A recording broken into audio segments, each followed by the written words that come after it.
आज मैं एक दिन में 14 मुल्कों की सैर करूंगा। आप कहोगे क्या अजीब पागल है, ये क्या कह रहा है, लेकिन सच कह रहा हूँ यार, देख लो आगे चल के खुद ही। सबसे पहले ओमान, फिर चाइना, फिर यूएई, उसके बाद कुवैत, तुर्की, पेरिस और उसके बाद है यूके। नहीं यार, यहाँ से तो जान छुड़वा के आया हूँ। इसके अलावा एक और मुल्क दिखाता हूँ जो सब लड़कियों का फेवरेट है, और वो है कोरिया। और सबसे आखिर में हमारा प्यारा पाकिस्तान, वो भी 2 नंबर वाला, असली नहीं है ये। गाड़ी लेके हम पहुंचे ग्लोबल विलेज। ये थी इसकी एंट्रेंस जो कि काफी प्यारी थी, देखने में ऐसा लग रहा था जैसे कोई महल हो। तो ये है ग्लोबल विलेज, जिसके अंदर उन्होंने छोटे छोटे कंट्रीज बनाए हुए हैं और उसी कंट्री के अंदर हर कंट्री के हिसाब से कल्चर भी है। टिकट्स लेने के बाद जैसे ही मैं अंदर एंटर हुआ तो देखो मुझे क्या नजर आया, बिग बैन, जिससे मैं जान छुड़वा के आया था। अंदर एंटर होते ही इन्होंने काफी सारी फेमस कंट्रीज की चीजें बनाई हुई थी और ये देखने में ऐसे लग रहा था जैसे लाहौर के चौक होते हैं अक्सर, उन पे जो चीजें बनी हुई होती हैं वो सारी इन्होंने इकट्ठी करके यहीं पे ला के रखती है। ये ताजमहल थोड़ा यूनिक लग रहा था, ये लाहौर के किसी चौक पे नहीं है। कंट्रीज तो यहाँ पे काफी सारी उन्होंने बनाई हुई थी, लेकिन हर एक में जाने का टाइम नहीं था।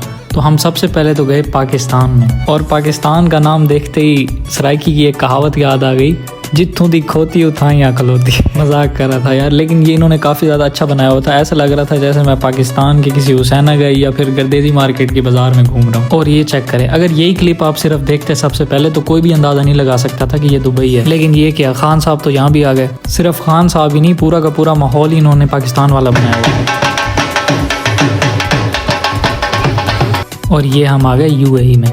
यूएई में तो पहले भी हैं, लेकिन ये एक और यूएई, उसके अंदर एक और यूएई, उसके अंदर हम। छोड़ो यार, ये अरबियों का डांस चेक करो।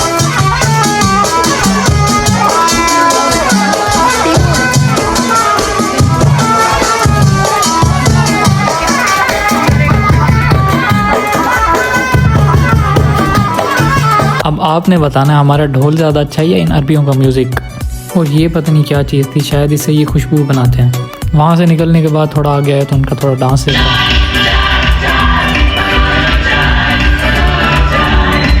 और अब आने वाली है लड़कियों के काम की चीज़, और वो है कोरिया। अब लड़कियां कह रही होंगी कि अंदर जाके हमें कोरियंस दिखाए, लेकिन मैं ऐसा नहीं करूँगा।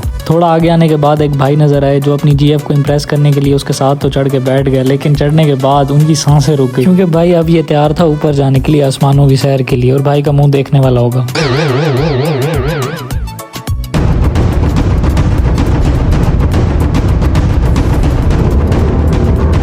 इस भाई को देखो कितने ध्यान से ये कर रहा है, मेरा तो दिल कर रहा था जाके हाथ मारूं और हिला दूं।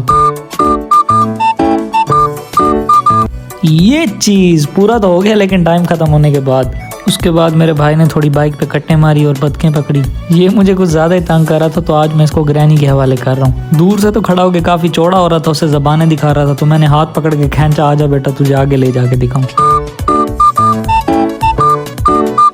साथ इसे बचाने वाला कोई नहीं था, तो मैंने 3 दफा सॉरी कराई और मैंने कहा छोड़ो यार, बच्चा है। लेकिन हरकतें तो मेरी बच्चों वाली थी। वहाँ पे ये रोने लग गया, तो उसे चुप कराने के लिए मैंने इसे कंधों पे उठा लिया। थोड़ा हेलो हाय करने के बाद मैंने कहा चल बेटा नीचे उतर। और मुझे यकीन है जो जो इस झूले पे बैठा होगा या तो वो जिंदगी से तंग था या फिर अपनी जीएफ को इम्प्रेस करने के चक्कर में ऊपर बैठा। और ये है इमिग्रेशन डेस्क। यहाँ पे आप पासपोर्ट पे स्टैंप लगवा सकते हो कि मैं इस कंट्री में आया था, लेकिन शर्त यह है कि वो पासपोर्ट नकली होगा। बाकी सारी कंट्रीज तो ठीक थी, लेकिन जब मैंने टावर ब्रिज देखी तो मैं तो डर गया यार, इन्होंने इतनी गंदी कॉपी बनाई हुई थी टावर ब्रिज की, ब्लैक कलर की टावर ब्रिज।